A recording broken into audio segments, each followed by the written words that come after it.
सौ से लड़ै छै रोजे ननद मुँह पे दै छै गरिया गे सखी।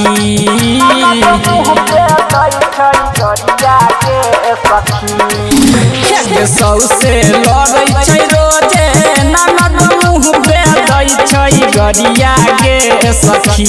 गे सखी ननद दै छै गरिया गे सखी। गे सखी सैयाजी जाके बसल छै बहरिया गे सखी।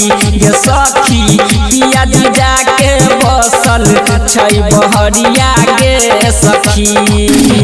सौ से लड़ै छै रोजे ननद मुँह पे दै छै गरिया गे सखी। गे सखी ननद दै छै गरिया गे सखी। गे सखी सैयाजी जाके बसल छै बहरिया गे सखी। गे सखी पियाजी जाके बसल छै बहरिया गे सखी। अखन अहाँ सब सुन रहल छी माँ अम्बे रिकॉर्डिंग स्टूडियो गढ़िया सँ। डीजे सुमित सतीश वर्मा।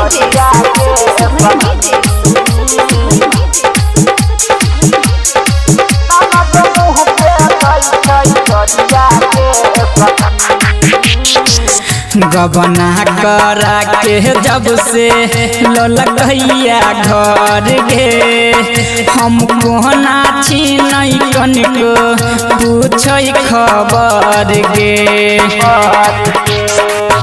गबना करा के जब से ललकैया घर गे हम कोहना छी नहीं कनिको पूछै खबर गे।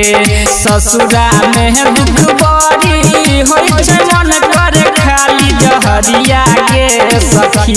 गे सखी मन करे खाली जहरिया गे सखी। गे सखी सैयाजी जाके बसल छै बहरिया गे सखी। गे सखी पियाजी जाके बसल छै बहरिया गे सखी।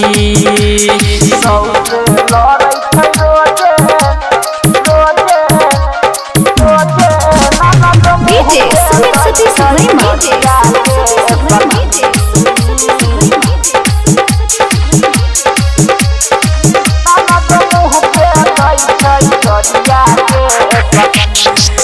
देवरा मोर उमे से उजाला रोज गरिया बै छै। पिया बहा अजय अकेला नहीं ओकरा समझाबै छै। देवरा मोर उमे से उजाला रोज गरिया बै छै। पिया बहा अजय अकेला नहीं ओकरा समझाबै छै। सूरत देखैले ओकर हमर तरसै छै के नजरिया गे सखी। गे सखी तरसै छै के नजरिया गे सखी। गे सखी सैयाजी जाके बसल छै बहरिया गे सखी। गे सखी पियाजी जाके बसल छै बहरिया गे सखी। सौ से लड़ै छै रोजे ननद मुँह पे दै छै गरिया गे सखी। गे सखी ननद दै छै गरिया गे सखी। गे सखी सैयाजी जाके बसल छै बहरिया गे सखी। गे सखी पियाजी जाके बसल छै बहरिया गे सखी। मन करैया मरिए जैतू ऐसे नीक।